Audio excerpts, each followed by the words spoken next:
നിങ്ങളുടെ നാട്ടിലെ തോട്ടിലൂടെ ഒക്കെ വെള്ളമല്ലേ ഒഴുകൽ? ഞങ്ങൾ താമരശ്ശേരിക്കാരെ തോട്ടിൽ കൂടെ അപ്പോൾ ഒന്ന് പാലാണ് ഒഴുകുന്നത് കണ്ടോ, പാലത്തോട്. നമ്മളെ താമരശ്ശേരി പരപ്പൻപോയിൽ നിന്ന് അണ്ടോണ ഭാഗത്തേക്ക് പോകുമ്പോൾ കാണുന്ന പാലത്തിൻ്റെ ചുവട്ടിലുള്ള തോട്ടിലെ വെള്ളത്തിൻ്റെ ഇന്നത്തെ അവസ്ഥയാണിത്. നല്ല പച്ച വെള്ളം ഒഴുകുന്നതിന് പകരം ഇന്ന് നല്ല വെളുത്ത കളറുള്ള വെള്ളമാണ് ഒഴുകുന്നത്. പ്രകൃതിയിൽ നടക്കുന്ന എന്തോ പ്രതിഭാസമാണെന്ന് ഒരു കൂട്ടർ, അതല്ല ഹൗലുൽ കൗസർ മാറി ഒഴുകുകയാണെന്ന് വേറൊരു കൂട്ടർ. ഇതെന്താണെന്നറിയാണ്ട് കുറേ നട്ടം തിരിഞ്ഞ് അറിഞ്ഞപ്പോഴല്ലേ ഇതിൻ്റെ ഉള്ളിലുള്ള കളി മനസ്സിലായത്. എന്നാലും പാലല്ല, പിന്നെ വേറെന്താന്നുള്ളതേ പോയി നോക്കട്ടെ. ഉറവിടം തേടിയൊരു യാത്ര.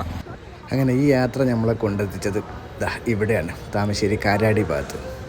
ഇനിയിപ്പോൾ ഞാൻ തോനെ പറയണ്ടല്ലോ, ഈ കാണുന്ന ലോറി ഇന്നലെ രാത്രി ഇവിടെ മറിഞ്ഞ് കുറേ പെയിൻറ്റിൻ്റെ ബക്കറ്റെല്ലാം കൂടി തൂത്ത് ആകെ നാശഘോഷമായി എന്ന് പറഞ്ഞാൽ മതി.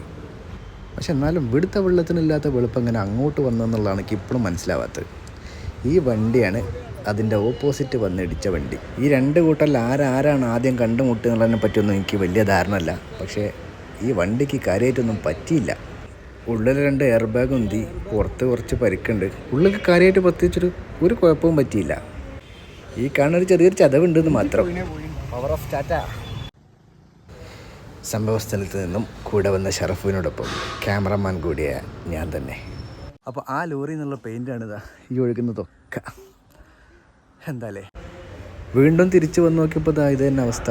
ഇവിടെ നല്ല വെള്ള കളറാണ് ഇപ്പോഴും. എന്നാലും ഇതെങ്ങനെയെന്നുള്ളതാണ് എനിക്ക് മനസ്സിലാകത്തത്. അവിടെ വെള്ള കളർ ഇത്രയില്ല, ഇവിടെ ഇത്ര ഉണ്ട്.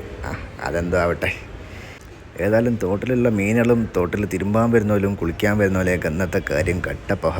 അപ്പോൾ ആ മറഞ്ഞ ലോറിയിൽ നിന്ന് വീണ പെയിൻ്റാണ് ഈ കാണുന്നതൊക്കെ. ഇതിപ്പോൾ തോടിനെയും നാട്ടുകാരെയൊക്കെ മോശമായിട്ടാണ് ഇവിടെ ബാധിച്ചത്. അപ്പോൾ ഓക്കെ ബൈ.